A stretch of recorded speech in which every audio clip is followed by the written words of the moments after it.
今天是2025年的第一天，一元复始，万象更新。祈愿台湾国泰民安，风调雨顺，百业兴隆，人民安居乐业，幸福生活。回顾2024年，台湾享用充满条件，也充满荣耀。我们一起经历了震灾和风灾，挺住了威权主义持续不断的挑战。我们也共享荣耀，台湾拿下了世界12强棒球赛的冠军。现在全球各地的台湾人都知道这个 Team Taiwan 的手势。在巴黎奥运，王麒麟和李洋再次夺得羽球男双金牌，林玉婷更为台湾摘下首面拳击金牌。在国际国中科学奥林匹亚竞赛，我们代表队的6位学生通通得到金牌。而杨双子制作金陵英译的《台湾漫游录》获得了美国国家图书奖，展现出国际级的台湾文学实力。我们台湾英雄不分年龄、不分领域，在许多国际赛事都抱回大奖，缔造新纪录，都用杰出的表现诠释台湾，让世界看见台湾的精神与文化，也让全体国人都感到骄傲。各位国人同胞，我们同甘共苦，荣辱与共，我们一起流泪欢笑，我们都是一家人，都是 Team Taiwan。我要感谢每一位国人在岗位上的付出，推动台湾的进步，创造台湾的荣耀，也让台湾有更大的能量在世界崭露头角。新的一年，我们要继续让台湾更多的故事成为世界的故事，台湾的成功成为全球进步的动力。展望2025年，全球将开启全新的局面，有超过70个国家在去年举行选举，有全新的民意。当各国的政局展开新局，国际的局势快速变化，台湾更要继续以稳健的步伐向前迈进。第一，我们要坚定地走在民主的道路上。台湾能够走过黑暗专制年代，到今天成为亚洲民主灯塔的光荣时刻，是许许多多民主前辈牺牲奉献和全体国人共同努力的结果。民主对台湾的价值，不只是自由的生活方式，社会多元蓬勃发展的动力，更是外交上赢得国际信任的品牌。不论台湾受到任何的威胁和挑战，民主都是台湾唯一的路，只有继续走，绝不回头。国内政党竞争是民主政治的一环，但是国内的政治纷争必须在宪政体制内依循民主的方式，才能持续深化民主。立法院所通过的争议性法案，行政院有权提出复议，提供立法院重新审视的空间。宪政机关也可申请释宪，透过宪法法庭判决，明确宪政分际，维护宪政秩序，逐步巩固宪政体制。人民也有选举、罢免、创制、复决的权利，可以汇聚更大的民主力量，展现主权在民的真谛。新的一年，变动的国际局势对全球民主国家而言，充满严峻的挑战。当前俄乌战争、以哈冲突仍在进行，中国、俄罗斯、北韩、伊朗等威权政体更持续合流，威胁以规则为基础的国际秩序，严重影响印太及全球的和平稳定。尤其台海的和平稳定是世界安全与繁荣的必要元素。台湾必须要居安思危，继续提高国防预算，强化国防力量，展现保护国家的决心，守护台湾的民主和安全，人人有责。我们要凝聚每一分力量，来提升全社会防卫韧性，建构能够因应大型灾害、嚇阻威胁侵犯的能力，也要加强反资讯战、反认知战的社会沟通，全民拒绝威胁利诱，共同防止境外势力的恶意渗透。对内，我们要以民主巩固民主；对外，我们更要以民主和世界交朋友，确保安全和平。因为台湾越安全，世界就越安全；台湾越强韧，世界民主防线就越稳固。全球民主阵营更应该携手合作，撑起民主保护伞，共同解决俄乌战争、以哈冲突之道，共同维护台海稳定和印太安全，达到世界和平的目标。第二，我们要持续厚植国力，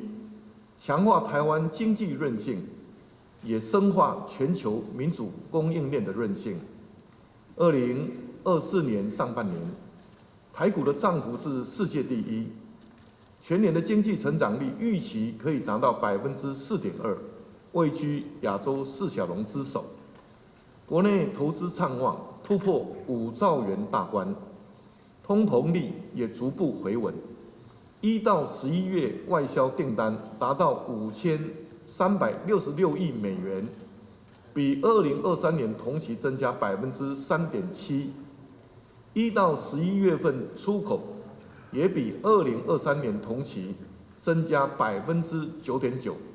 达到4315亿美元。近来也有调查显示，2024年企业平均调薪的幅度高于2023年，也有超过90%的企业计划在今年调薪，将创下8年来新高。再可以看见，台湾的景气持续复苏，经济稳健成长。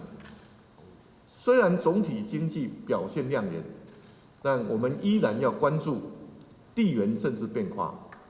全球经济环境的不确定性，以及红色供应链的低价倾销对台湾产业所造成的冲击。对国家而言，百工百业同等重要，每个产业都强，台湾国力才会强。中小微型企业是台湾的经济命脉，各地工业区的发展更是创造台湾荣景的动能。我们也要让台湾制造的精神继续发扬光大。因此，我们不仅仅要发展高科技产业，行政院也已经提出对策，来协助传统产业和中小微型企业全面导入科技应用，落实数位净零双轴转型，以及发展通路，来提升经营体质和生产力。台湾必须持续提升经济韧性。近年来，台湾对美国、日本、欧洲及西南向国家投资大幅提升，已经明显超越对中国的投资。这显示我们分散市场，降低对单一市场的依赖已经有成果。未来更要继续协助产业立足台湾，布局全球，行销全世界。与此同时，台湾也要以民主跟世界一起拼经济。我们要发挥半导体与 AI 产业的优势，链结民主国家一起深化民主供应链的韧性。也要透过国际合作，不论是在无人机、低轨道卫星、机器人、军工、安控，或是生技医药、绿能科技、新农业、循环经济等产业，都要掌握前瞻技术，促进多元发展，让台湾持续引领全球民主供应链的进步，也确保全球民主供应链的安全与稳定。第三，我们要持续均衡台湾，落实世代正义，让全民共享经济发展的果实。民主就是人民做主，2300万人不分族群、世代、党派、城乡，都是国家的主人。新的一年，我们会继续推动福国利民的政策，但是中央需要足够的财源来进行各项措施。因此，我期待财划法的修法，朝野政党能够就各自的版本冷静再思考，为国家寻求长治久安之道。从今天开始，基本工资连续第9年调升，月薪从27470元增加到28590元，时薪从183元增加到190元。我们也希望透过军公教人员连续2年调薪，以及调高加薪减税优惠，来带动企业加薪，让全国人民共享经济发展的果实。我也知道，大家都希望缴税少一点，房租少一点。今年我们继续推动减税。举例来说，单身的民众年所得44万6千元以下可以免缴税，双薪夫妻所得89万2千元以下，以及双薪育有2名6岁以下幼儿的4口之家，如果年所得146万1千元以下，也都不必缴税。租金补贴户数也会从50万户扩充到75万户，让大家生活负担可以少一点。今年文化币的发放年龄从16岁下修到13岁，13到22岁的年轻人都可以获得政府补助进行艺文体验。而青年100亿海外圆梦基金计划即将上路，让更多台湾年轻人圆梦，可以到世界各国学习与交流。我们更要成立运动部，让年轻人在运动场追逐梦想，同时积极发展运动产业，推广全民运动，让国人更健康。今年台湾将迈入超高龄社会，我们要推动长照3.0，提供长辈更完善的照顾，也将扩大癌症筛检的对象和服务，继续打造健康台湾。另外，今天开始，台湾正式实施碳费制度，来接轨国际，落实2050净零排放目标。我们也要继续迈向均衡台湾。在上个月，行政院启动的兆元投资国家发展方案，以及提出的6大区域旗舰均衡计划，都是为了要继续扩大投资公共建设，发展地方的特色产业，来缩小城乡与贫富差距，让人人都可以安居乐业。各位国人同胞，现在的台湾在民主、科技、经济等各领域的表现都受到国际的肯定，这证明了国家发展的方向正确。新的一年，台湾一定要团结一致，继续朝正确的方向前进。我们期待不分中央地方、不分党派，共同努力，以人民福祉为优先，让国政顺利推动，台湾能够站稳脚步，大步向前，创造更辉煌的成就。新的一年，我们还有更多精彩的台湾故事要告诉全世界，让海内外的台湾人一次又一次为台湾的荣耀一起